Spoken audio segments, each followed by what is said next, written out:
the organizations that would count in our enforcement of the laws to protect the people of the Republic of the Philippines. Pardon my broken Tagalog, pero sa mga kababayan ko, kayo, ako, do not panic. Huwag kayo masyadong may stress na parang hindi mo na magawa ang gusto mong gawin. Pwede pa rin, pero may restrictions tayo. May mga kondisyon dahil nga sa crisis. The crisis is very, very clear. COVID-19 is spreading all throughout the country, including the Philippines. Ang ano natin dito is there is no cure. Wala naman tayong mabili sa mga butika, pharmacy to buy the medicines to cure COVID-19. It's a virus. Ang panglaban lang natin dyan yung katawan natin na medyo in good health, na walang sakit. Yung medyo may mahina, make yourself healthier by whatever means, maybe food, vitamins, but most of all, try to obey what government is suggesting or ordering you to do. Huwag kayong matakot, huwag kayong manervyos, pero wala pang sabi ko mga antidote nito. It would only come in a form of a vaccine. Kagaya ng kagating kayo ng aso, tapos there is the tawag nilang rabies or rabies, if you may, pang-away.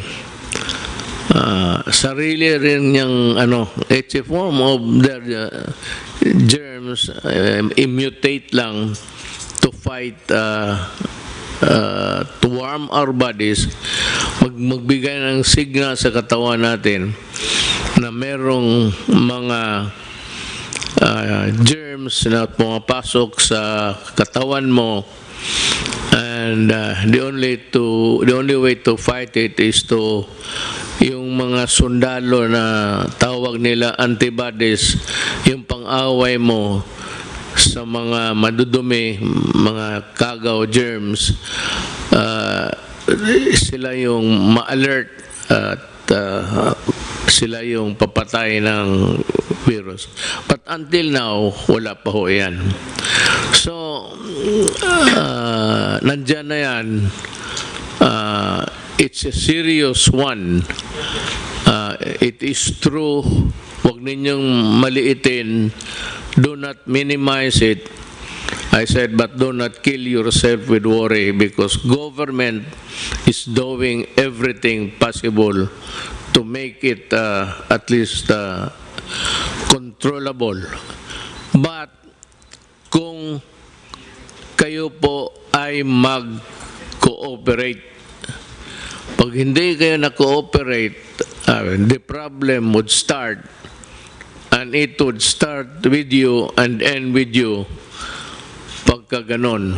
So, yung mga sinasabi na social distancing, sundin lang po ninyo, at yung mga binibigay na well ahead ng Department of Health, sundin ho ninyo kung anong sinasabi ng mga doktor, kasi sila po ang marunong niyan. Ang military, ako, lahat na hindi doktor, walang alam, wala kaming maitulong sa inyo. It's only the medical people and medical experts who can help us. So listen to them. Dito sa atin, it's Secretary Duque, and Secretary Duque would articulate kung anong nalaman niya, anong bago na pumasok na impormasyon, and he would tell us what to do. So it's very important to give credence to what he says. Ang importante niyan, sumunod kayo.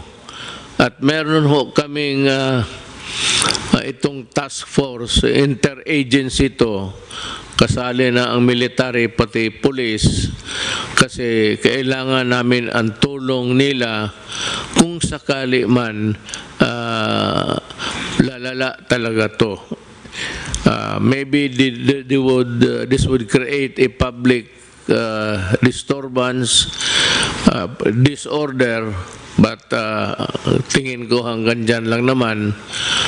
Kasi, I know that you want to follow because you want to help everybody, including yourself and your family.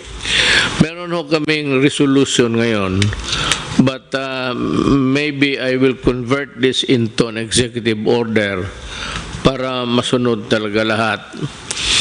Ang sinabi dito, ang una, ang resolution is yung a province quarantine is advised when there are at least 2 positive COVID-19 cases belonging to different municipalities, component cities, or independent component cities in the same province. Ito ng national capital ng isang probinsya. Yun ang definition kung ano yan. Ito namang LGUs which have imposed community quarantine in the respective jurisdiction upon the declaration of the state of calamity shall be allowed to access the relief response. Ang ibig sabihin ho, yung ano ninyo sa probinsya ninyo which you have prepared can now be utilized to the fullest with the help of the national government. Itong isa, work in the executive department. Yung departamento ko, yung akin, kasi tatlo yan. Department, ang executive department, ako. Then, Congress is another department.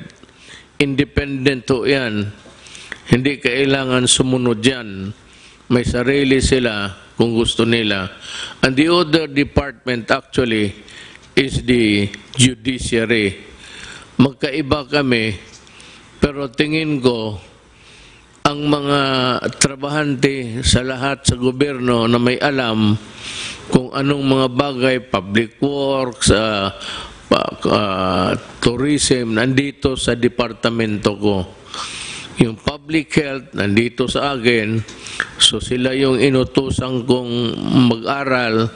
At ito nga yung mga resulta namin. So, work in the executive department shall be suspended during this period. Walang trabaho, suspended sila, walang pumasok, without prejudice to the formation of skeletal workforces of government by government agencies in order to maintain the unimpeded delivery of services to the public. Ibig sabihin, sa mga opisina nasyonal,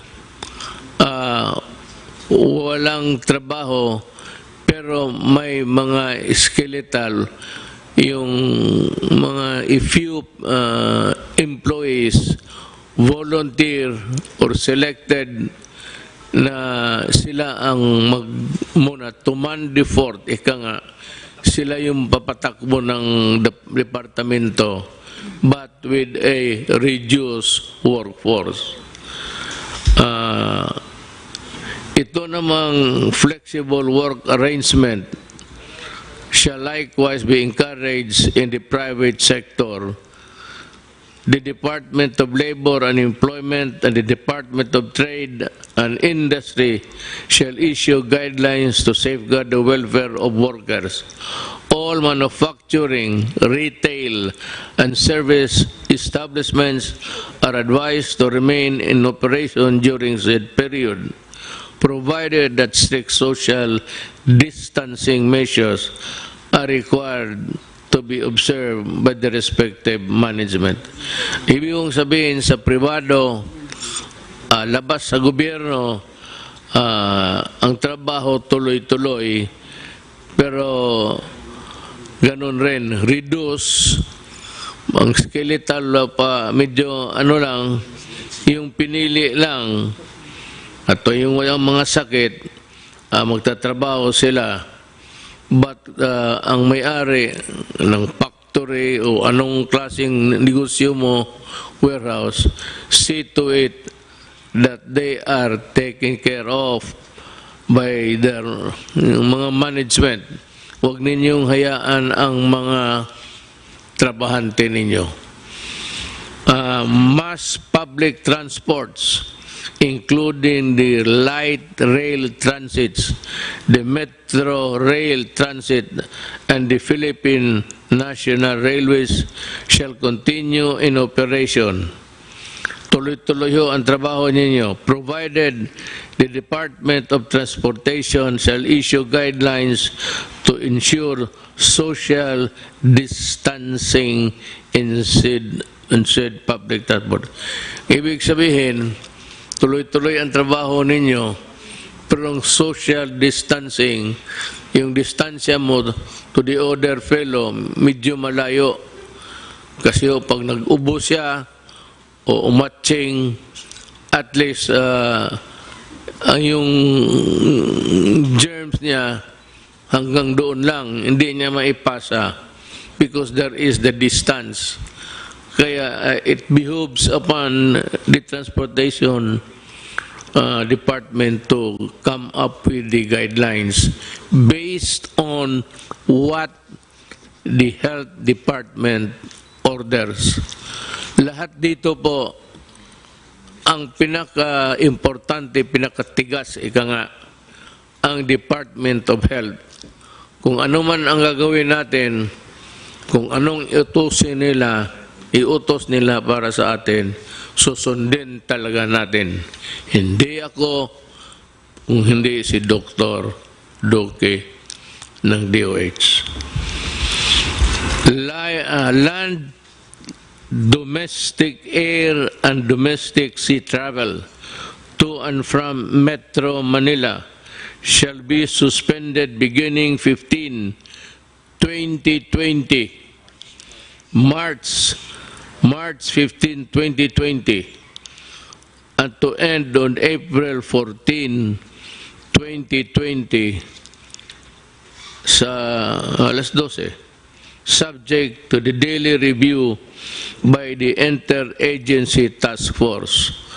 So, walang lumipad, ang mga travel is limited,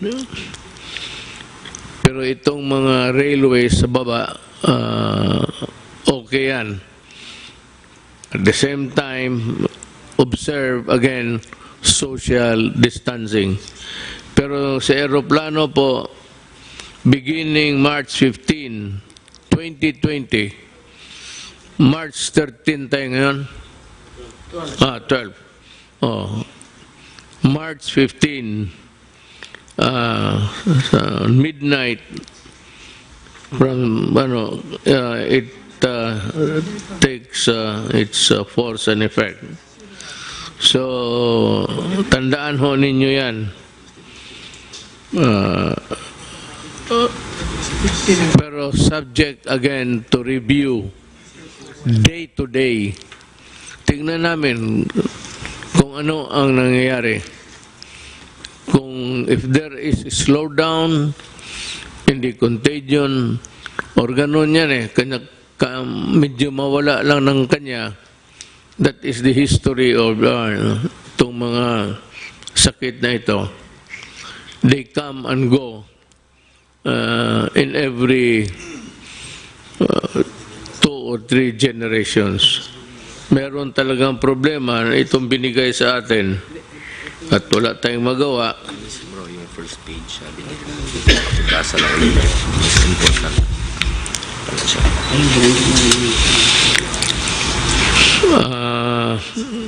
Ito yung talagang trabaho nila. The code alert system of COVID-19 public health event is hereby raised to code red sub-level 2. The Department of Health has to explain to the public itong wherewithals ng code red sub-level 2, I think, which is the highest sa prescribed ng WHO. Medyo nandito na tayo sa maximum. And it is really for the protection of humanity. The recommendations of the Department of Health Technical Advisory Group in imposing stringent social distancing measure in the National Capital Region are adopted for a period of 30 days from the issuance of this resolution, with salient points, yung mga importante, of which are as follows. Yung mga importante na nakalagay doon sa social distancing measures. The suspension of classes in all levels in Metro Manila is hereby extended until April 12, 2020. It's almost about a month.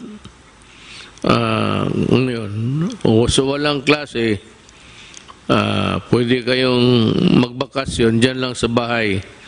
Avoid, I'm sure may mga bagay-bagay dyan sa bahay na hindi pa ninyo nakita. If I were a student, estudyante man rin ako noon, I would avoid yung mga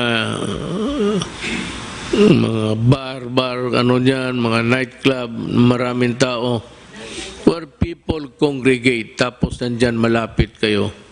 Mag-ubo yung isa, mapasa niya.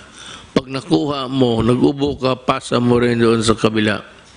So try to avoid people, crowds. Yun, for your own protection. Huwag kang, may mga tao kasi na magsabi, wala yan. Kung patay ka, patay. Tama. Pero kung patay ka rin talaga. Wala rin tayong magawa. So, kaawa naman ang nanay pati tatay ninyo. So, better just stay within the premises of the house. If I were you, alam ko na kung anong gawin ninyo. Bili kayo ng cellphone na marami. Wala naman kayong ginawa kung hindi magtulbok-tulbok rin dyan. I mean, everywhere that I look. Dito sa walang pakialam ang tao. Sige, nandoon na sa cellphone. So, we are reduced to a one village. Mas malapit. Instead of talking, you have your cellphone. And that is a benefit which was not given us during our time.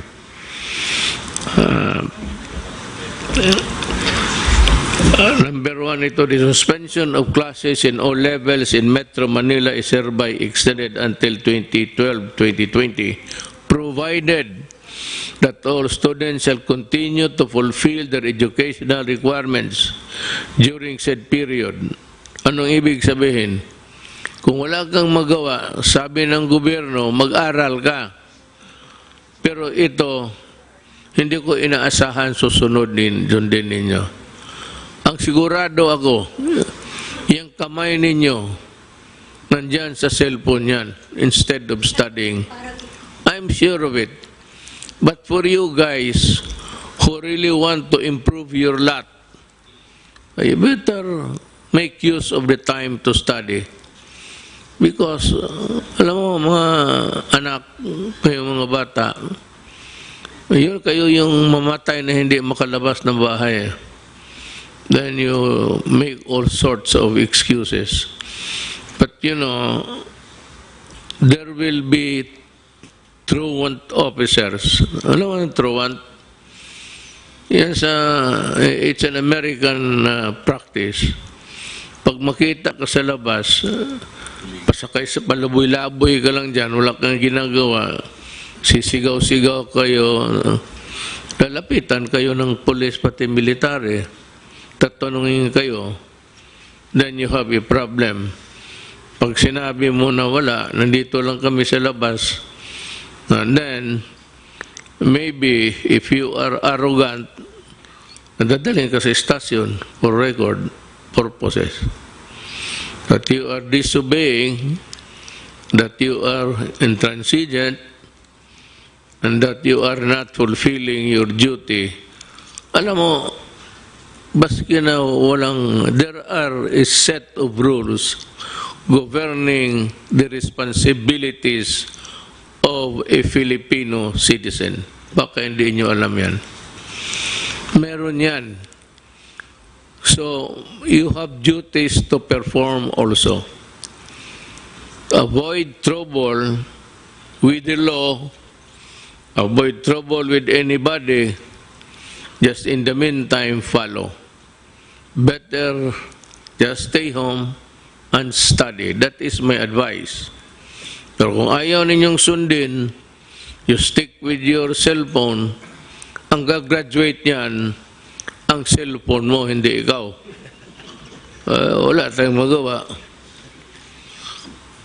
Mass gatherings defined as a planned or spontaneous event where the number of people attending could strain the planning and response resources of the community hosting the event shall be prohibited during said period. Yung magplano, whether nakaplano kayo na mag-meeting o may rally, either naplano na ninyo, spontaneous na, sige, mag-ano tayo, gawin na ito natin, total, wala na rin tayong gawin, ganito na ang magsayawan na lang tayo. You know, I do not want anybody interfering in your enjoyment as a citizen of this republic. Ayaw ko na masita kayo ng police pati military. It could be messy. Kasi yung iba sa inyo suplado. And itong mga police pati military, they have their orders to enforce. So that if you are in this category of a grupo kayo tapos magmalapit, yung social distancing is no longer obeyed, and you are violating the rules, and if you insist, it is one of a just mere confrontation to something like disobedience, which is punishable under the revised penal code. Kung makipag-away ka, it becomes, baka masuntok mo then it becomes an assault on an agent of a person in authority. In which case, from a simple violation of a rule, it will now ripen into a crime that is punishable by law. And you can go to prison. That's the problem. Ayaw ko. Ayaw ko na masita kayo ng military pati police. But ako sa inyo, if you are advised, just obey. Wala namang mawala sa inyo. Total sa inyo yan eh. It's for your own good. Hindi naman ito para sa amin. Kung I hate it, but you have to do it because there is a crisis that is engulfing the country right now. Community quarantine is hereby imposed in the entire of Metro Manila. And in other areas, the LGUs are advised to abide by the following guidelines, imposing localized community quarantine in the respective jurisdiction. For Manila, may ayaw namin gamitin yan, pero kasi takot kayo sabihin lockdown. But it's a lockdown. There is no struggle of power here. Walang away dito, walang gera. It's just a matter of protecting and defending you from COVID-19. That's about it. It has nothing to do with the power of the military or the power of the police, nor or my power of this guy is beside me. Hindi yan. It's not an issue of, it's just an issue of protecting public interest and public health. Yun lang. A barangay-wide quarantine is advised when at least 2 positive COVID-19 cases belonging to different households in the same barangay. Kung sa isang barangay may 2 na infected, medyo i-quarantine na ninyo yung barangay ninyo. Itong problema sa 2, sabihin na it behoves on the barangay captain actually.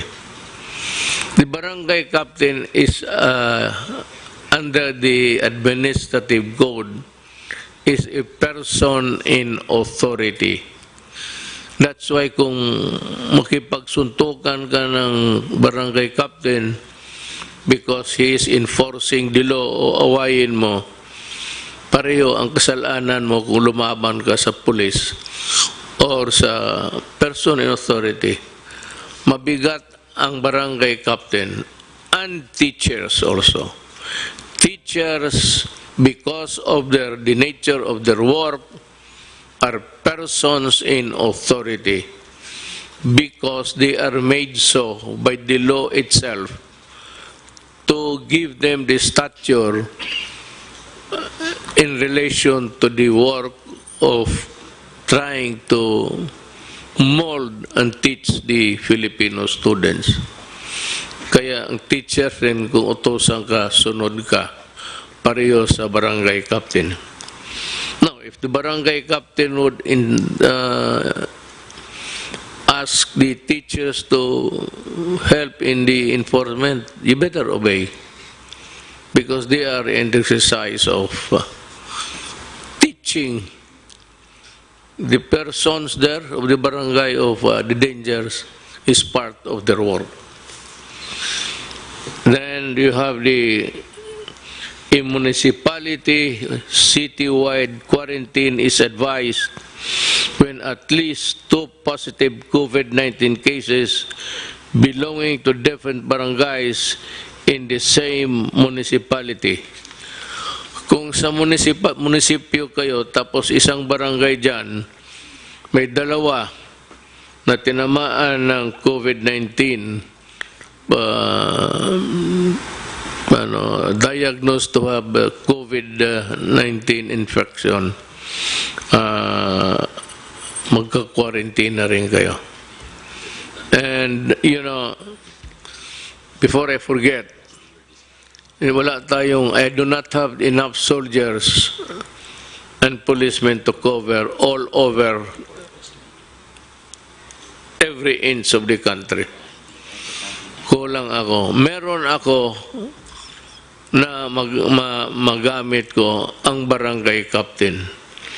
Ang barangay captain is bound by what is written here, whether by way of rules implementing in the meantime or if it becomes a part of an executive order. You better implement this, because if not, then you will also go to prison for dereliction of duty or simply not enforcing a rule imposed by government. Actually, ang pinaka dito yung mga barangay captains. It falls upon your shoulders to exactly do what this regulation wants to happen. huwag kayong magkamali dito kasi pag hinabol kayo ng Department of Interior and Local Government, you can be dismissed or you can be suspended and you'll have trouble. And besides, I think the electorate will remember you for being a laggard. Third page pa, nabasa mo na.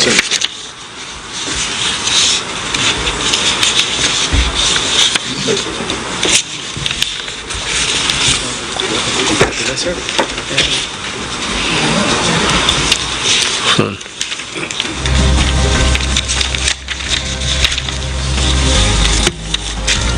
Continue after that.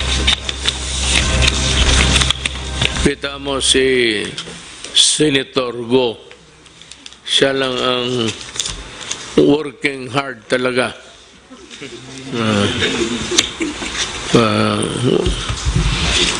Yan ang public official. Really. Especially the barangay captains and the kagawads. No, you have been elected there. You sought the position. Hindi naman tayo. Pinili natin to eh. Nobody ordered us for us to be to where we find ourselves now. At tapos tatamad-tamaran ka. That's not the way how to do it. One is you go to, if there's a case, a good case against you, you lose the position and you are dismissed. And maybe in the worst case scenario, you'll go to jail. Better be always be reminded of that duty. Pinili mo yan, huwag kang magtamad-tamaran kasi matatamaan ka. Ginusto mo yung posisyon, magtrabaho ka. The aforesaid measures shall be subject to close monitoring and reassessment after the expiration of 7 days from the issuance of this resolution.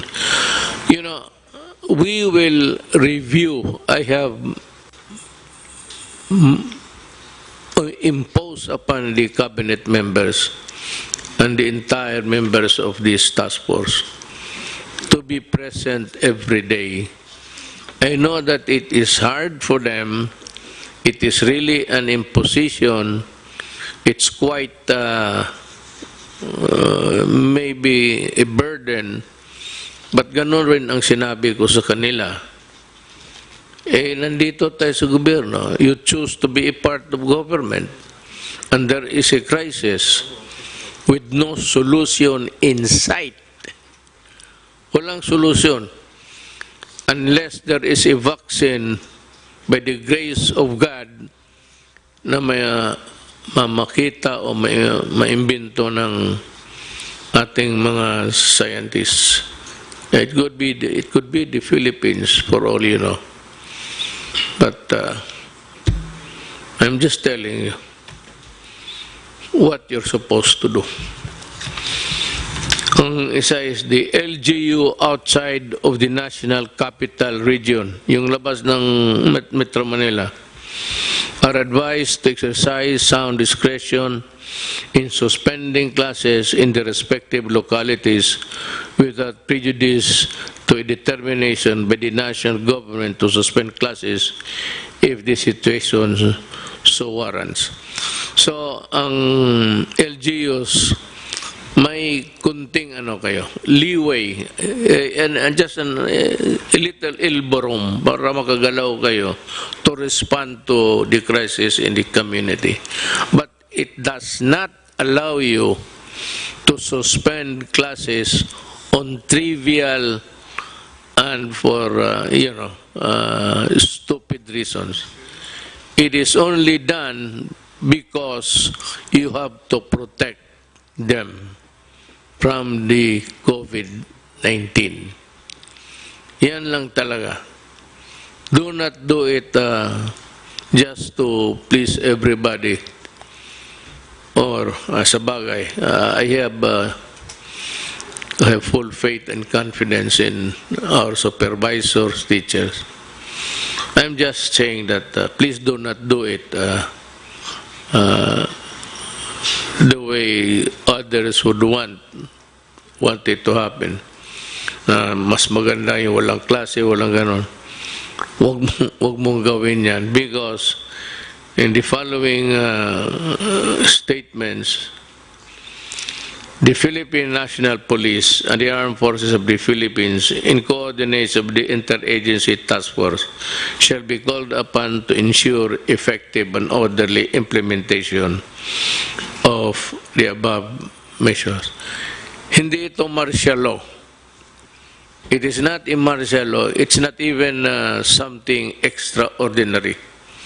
But what is sought to be solved here is again, walang iba except to fight the virus and to exact compliance. Mas mabuti talaga yung maniwala kayo. Now, ang sunod, a meeting shall be conducted daily by and between the secretaries of the number of agencies of the IATF, that is the Interagency Task Force, sa COVID, including the Cabinet Secretary, Secretaries of National Defense, Environment, and Natural Resources, Trade and Industry, Social Welfare and Development, Education, Agriculture, the Chiefs of Staff of the Armed Forces of the Philippine Navy, Philippine Air Force, and Coast Guard, because in a total breakdown, I would need their help to carry on with the governance. Kailangan ko sila. Not to fight with you guys.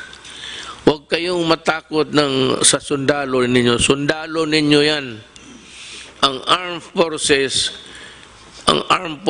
is there to serve you. Sila yung sundalo ninyo. So huwag kayong matakot kung nandyan sila sa utos ng mga civilian authorities. Yung mag-utos sa amin, Department of Health Secretary lang naman eh.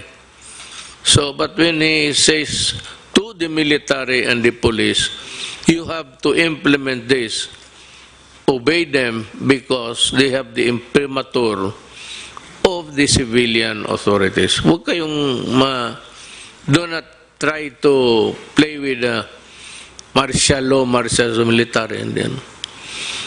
Pero ang sa totoo, in a total breakdown, public disturbance, alang-alang kami ang iharap mo. Wala namang kaming, it's always the military who keep things in the country in order. Sila yan. Titignan nila na everything is in order every day of their working days.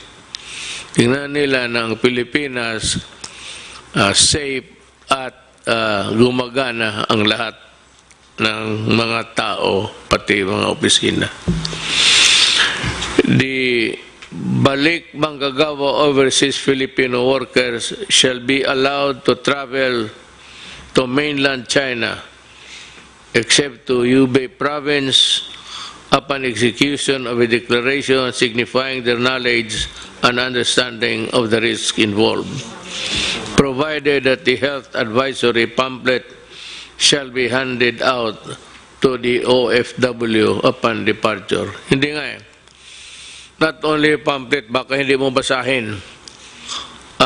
You will be gathered in one corner or in one room, one corner, at sabihin sa inyo ang mga, I don't know if it's a Tagalog or Bisaya, mga risgo, the risks that you will be taking when you go back to China. But China, you know, President Xi Jinping, for all of his goodness to us, wrote me a letter and said that he is willing to help. All we have to do is to ask. ako, ang tingin ko, maybe there will be a time if things deteriorate that I have to call on China to help. He has said that they have managed the crisis very well in this country, and he is very much willing to help kung kailangan. So, to the Chinese government, to the people, especially to President Xi Jinping, thank you for the consoling words, and maybe, I hope it would not reach to that point, but maybe we will need your help. Salamat po.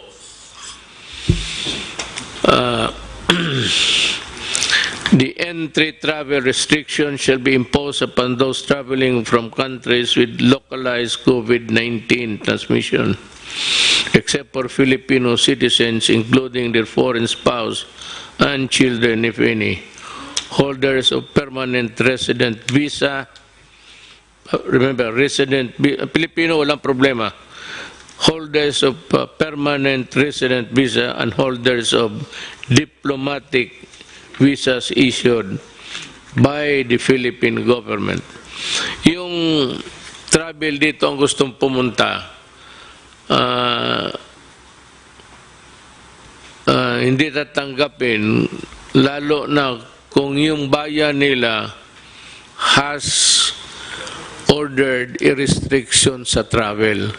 Mismo yung bayan nila hindi pumayag na mag-travel sila tapos pupunta sila dito, hindi rin natin sila tanggapin. But ang Pilipino, pati yung pamilya niya, because they are Filipinos and this is their country, they are very much welcome to come back, lalo na sa panahong ito, if they want a more secure, comfortable place.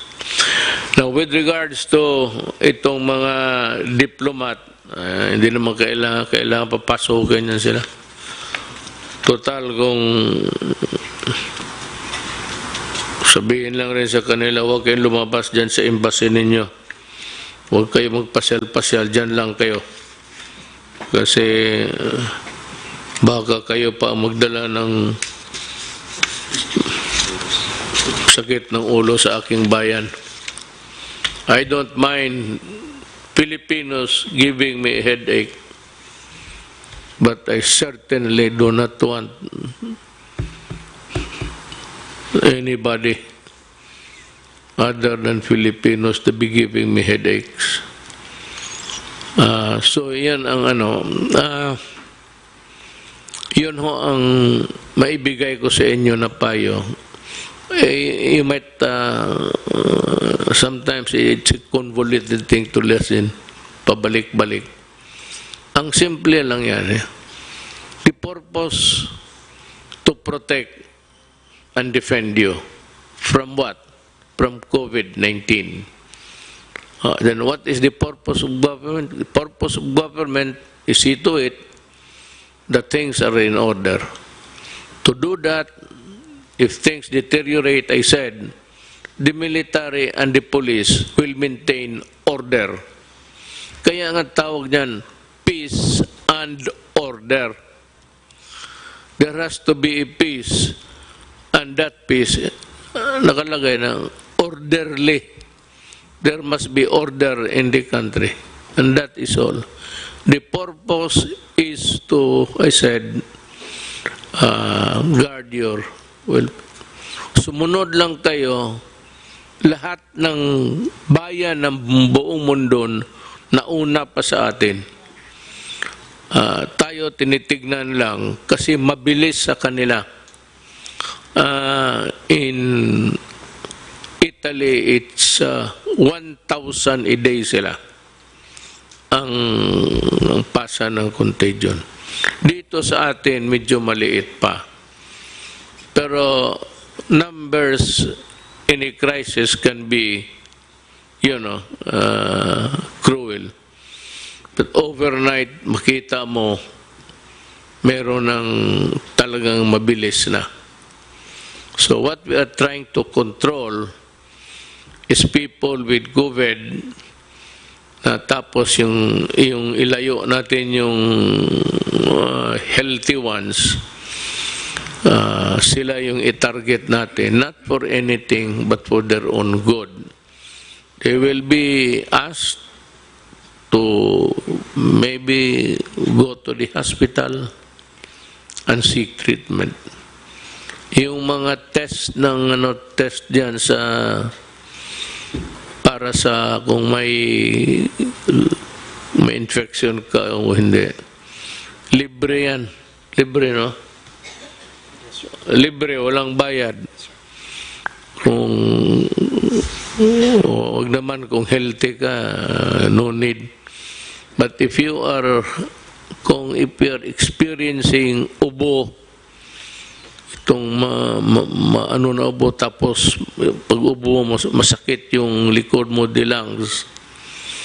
Ang lungs mo ang titirahin dyan eh. And if it's too late, hindi na kaya ng antibiotics yan.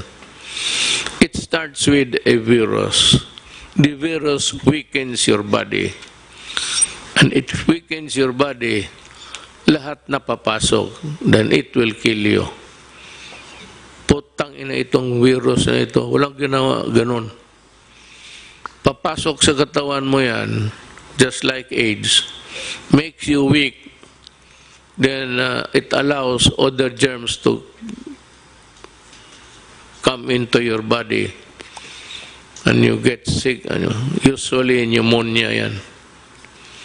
And it's virulent, so seek treatment as soon as possible.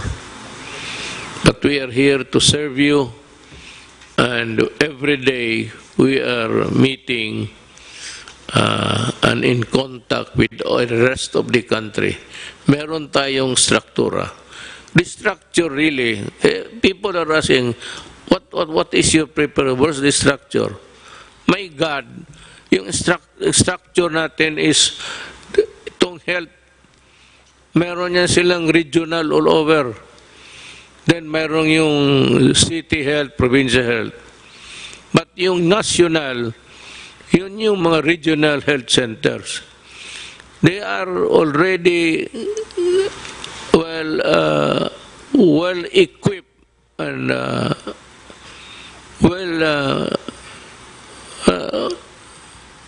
nag-aral na yan kung ano ang gawin nila. There is the structure. So, sumunod lang tayo at hiningi ko sa inyo kunting pasensya lang. It's for your own good. Para sa akin, kung ayaw mo na, baka ako ang mamatay, hindi ka maawa sa akin dahil sa kalokohan mo ayaw mong sumunod. So, let's help each other at this time of our life because everything is placed in jeopardy. Delikado talaga. Totoo ito, crisis talaga ito. Kasi walang gamot. Okay? Salamat po. Thank you for listening.